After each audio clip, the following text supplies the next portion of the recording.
नमस्कार भक्तजनों, स्वागत है आपका।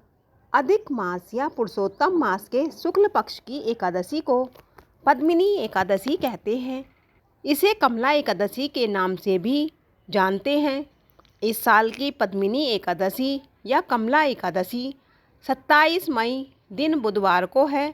इस दिन सर्वार्थ सिद्ध योग रवि योग बन रहे हैं। इस व्रत का पारण 28 मई को सूर्योदय के बाद होगा। इस व्रत में पूजा के समय पद्मिनी एकादशी या कमला एकादशी की व्रत कथा सुननी चाहिए। इस व्रत में पूजा के समय पद्मिनी एकादशी या कमला एकादशी की व्रत कथा सुननी चाहिए। इससे पाप मिटते हैं और पुण्य लाभ होता है। जो लोग व्रत विधि विधान से करते हैं उनको धन धान्य की प्राप्ति होती है। आइए पद्मिनी एकादशी या कमला एकादशी व्रत कथा का श्रवण करते हैं।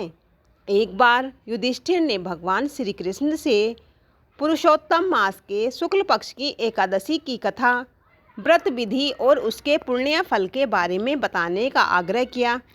इस पर भगवान श्री कृष्ण ने कहा कि पुरुषोत्तम शुक्ल एकादशी को कमला एकादशी कहते हैं।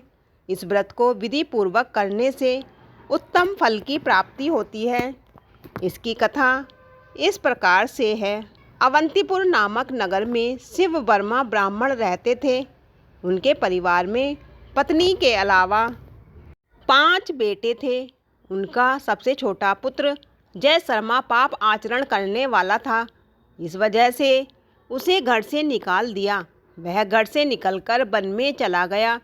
एक दिन वह भटकते हुए प्रयागराज पहुंच गया। भूख प्यास से व्याकुल होकर वह ऋषि और मुनियों के आश्रम की खोज करने लगा। कुछ समय बाद उसे हरिमित्र मुनि का आश्रम दिखा। हरिमित्र मुनि का आश्रम दिखाई दिया। पुरुषोत्तम मास में वहां पर बहुत संख्या में लोग आए हुए थे। वह भी आश्रम में गया और वहां पर हो रही कमला एकादशी की कथा सुनी, जो भोग और मोक्ष प्रदान करती है। जय शर्मा ने विधि पूर्वक एकादशी व्रत रखा। आधी रात में माता लक्ष्मी उसके पास प्रकट हुई। उन्होंने उससे कहा कि तुमने कमला एकादशी का व्रत किया है। उसके प्रभाव से वह बहुत प्रसन्न हैं। वे श्री हरि की आज्ञा से आई हैं। तुमको वर देना चाहती हूँ। इस पर उस युवक ने कहा कि हे देवी, आप प्रसन्न हैं तो वह व्रत बताएं जिसकी कथा और बातचीत में ऋषि मुनि लगे रहते हैं। इस पर माता लक्ष्मी ने कहा कि एकादशी व्रत सभी दुखों को दूर करने वाला और पुण्य प्रदान करने वाला है। सभी तिथियों में एकादशी उत्तम है। सभी देवता एकादशी व्रत के पुण्य को प्राप्त करने के लिए भारतवर्ष में जन्म लेना चाहते हैं। देवता भगवान नारायण की पूजा, भक्ति और जप करते हैं। दिन एकादशी और द्वादशी तिथि आए। जिस दिन एकादशी और द्वादशी तिथि आए, रात खत्म होते त्रयोदशी तिथि प्रारंभ हो तो उस त्रयोदशी में पारण करने से 100 यज्ञों का फल मिलता है। रात के समय में जागरण करें।